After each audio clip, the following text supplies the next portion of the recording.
double cross. Masked crusaders working overtime, fighting crime, fighting crime. Matt Trakker, millionaire citizen and secret leader of the defense organization M.A.S.K, sat in front of the vid screen.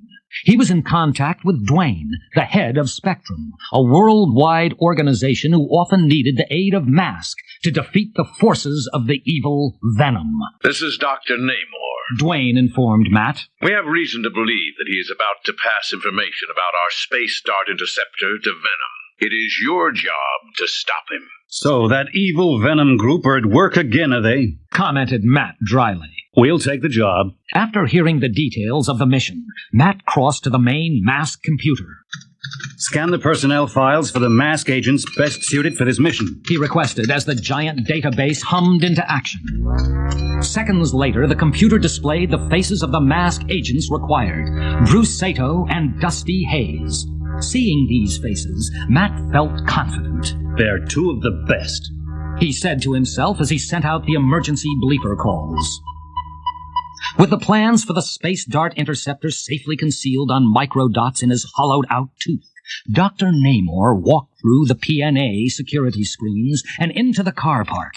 His heart beat faster and faster as he thought of the money he would be given for turning over the plans to V.E.N.O.M. He had made arrangements to meet Miles Mayhem in 20 minutes at Culver Pass. Once the exchange was made, he would be one of the wealthiest men in the world. You seem to be very nervous, an Oriental voice remarked to Namor. As the traitor spun round, he already knew who would be standing behind him. Magic, Namor said, using the M.A.S.K code name for Bruce Sato. Only a few people knew the true identity of M.A.S.K agents, and Namor wasn't one of them. I suppose you're going to arrest me, Namor said, trying to see how much the M.A.S.K agent knew. Well, you have been working very hard of late, and M.A.S.K thought you might need a rest, replied Sato, enjoying his joke. Suddenly, the sky was ablaze with a kaleidoscope of chaos as the V.E.N.O.M vehicle Jackhammer exploded into the car park with its rear turret firing rapid blasts towards Sato and Namor. V.E.N.O.M! cried Sato as he dived for cover, pulling Namor with him. Ha-ha! boasted Namor. I knew V.E.N.O.M would rescue me. Rescue? Queried Sato.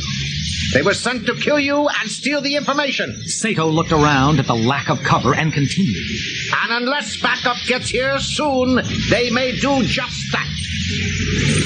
In the Jackhammer, Cliff Dagger bared his teeth in an evil grin as he raced towards his helpless victims. The twin cannons housed behind the front grille sprayed their deadly pellets ever closer to Sato and Namor. Have no fear, cavalry's here, buzzed over Sato's radio as the Gator Jeep turned the corner at high speed. Glad to hear you, powder cake, replied a relieved Sato, using the code name by which Dusty Hayes was known. Coming through, shouted Hayes as his orange combat vehicle opened fire on the Jackhammer.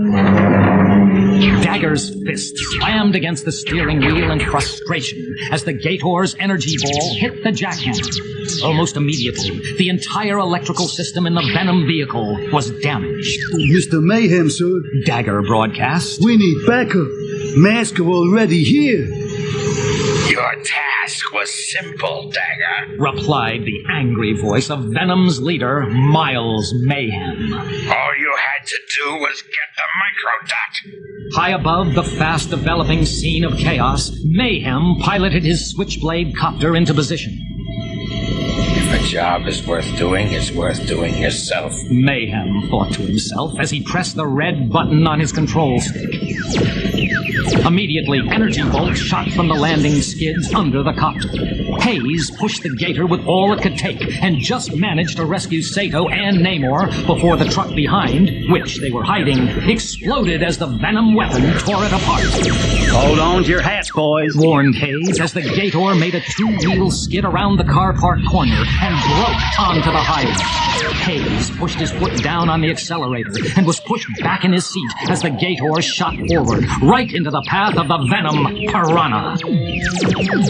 As the Gator sped out of the car park, it was forced to snake around the approaching Venom backup vehicle, the Piranha. As expert a driver as Dusty Hayes was, he was unable to avoid the rapid machine gun fire from the superbike. On the Gator dashboard, warning lights showed that they had been hit. We'd been caught off guard, Commented Hayes. We didn't plan on Venom making a snatch. They're going to double-cross me. Namor said, realizing how close to death he had been. You can never trust Venom. Hayes replied to the shocked and frightened scientist. We have company. Observed Sato as the Switchblade, now in jet mode, shot into view. Both M.A.S.K agents knew that the jet had rockets and how easy a target they presented to Switchblade. Let's hope Hunter gets here first. Hayes said, using the M.A.S.K code name for Matt Trakker. Masked crusaders working all the time, fighting crime, fighting crime.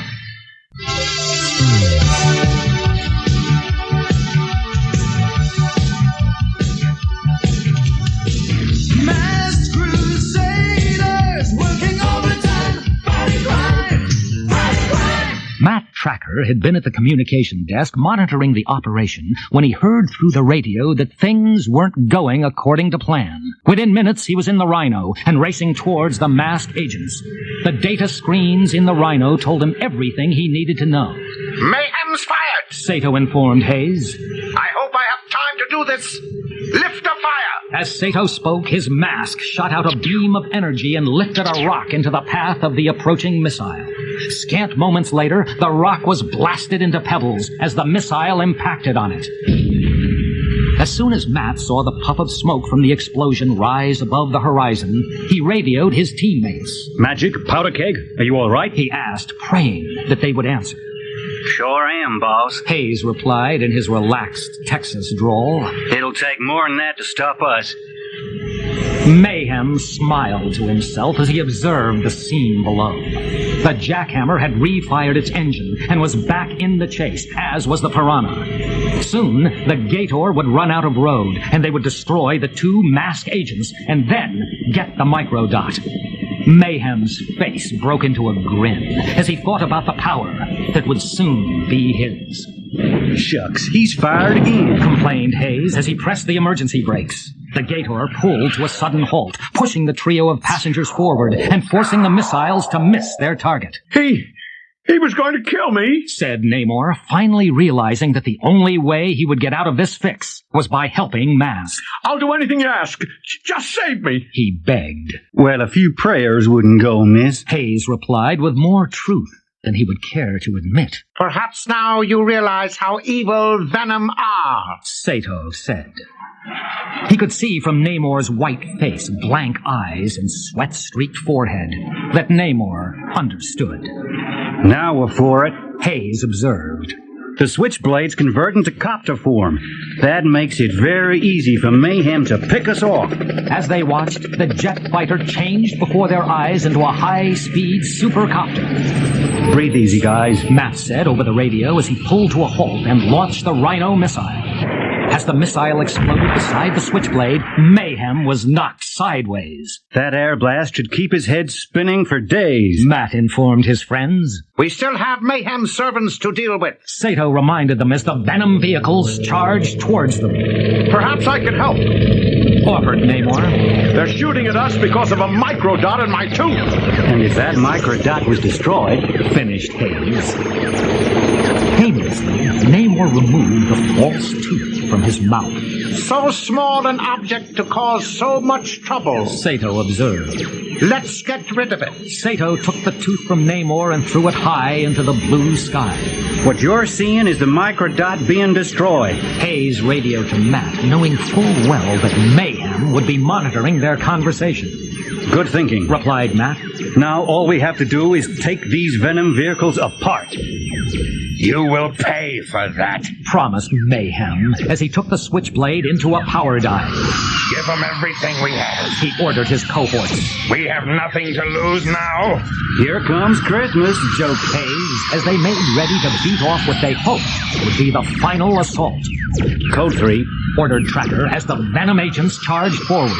With you, confirmed Sato.